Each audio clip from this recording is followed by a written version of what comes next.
గుండెపోటుతో ఒక వ్యక్తి మృతి చెందాడు. డెడ్ బాడీని ఇంట్లోకి అనుమతించలేదు హౌస్ ఓనర్. చివరకు పోలీసులు ఎంట్రీ ఇవ్వడంతో వివాదం సద్దుమణిగింది. ఈ ఘటన కడప జిల్లా ప్రొద్దుటూరులో చోటు చేసుకుంది.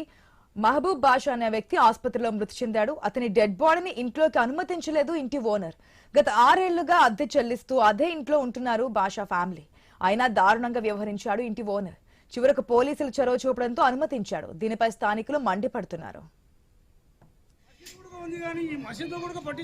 చిన్న దానిలో మీద వాళ్ళు రానివ్వడం ఏమైనా చెప్తే కొట్లాడడానికి దానికి వస్తున్నారు. ఇలా అయితే ఎట్లా అని పక్కతో ఉండాలా, పానం పోయి బయటికి పోవాలా? బయట చచ్చిపోయింది.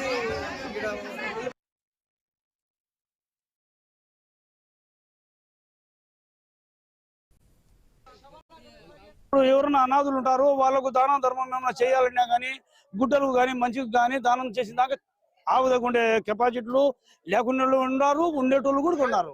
ఈ విధంగా జరుగుతుంది. మేము పోయి పిలుచుకొని వచ్చాము. సార్ వచ్చి మీరు ఇది ముస్లిం కమ్యూనిటీ ఎవరైనా వాళ్ళు ఉంటే ఖచ్చితంగా ఈ విషయాన్ని పైకి తీసుకొని పోవాలా. మనకి ఎంత హీలన 1 గంటన్నర బండి నిలబడింది, శవం ఉంది ఆడ. ఎట్లా అని ఇప్పుడు పోలీసు వాళ్ళు వచ్చిన తర్వాత వాళ్ళందరూ మాట్లాడి లోపలికి రానిస్తున్నారు. అలాంటప్పుడు మేము నలుగురిలో ఎట్లా ఉంటాం?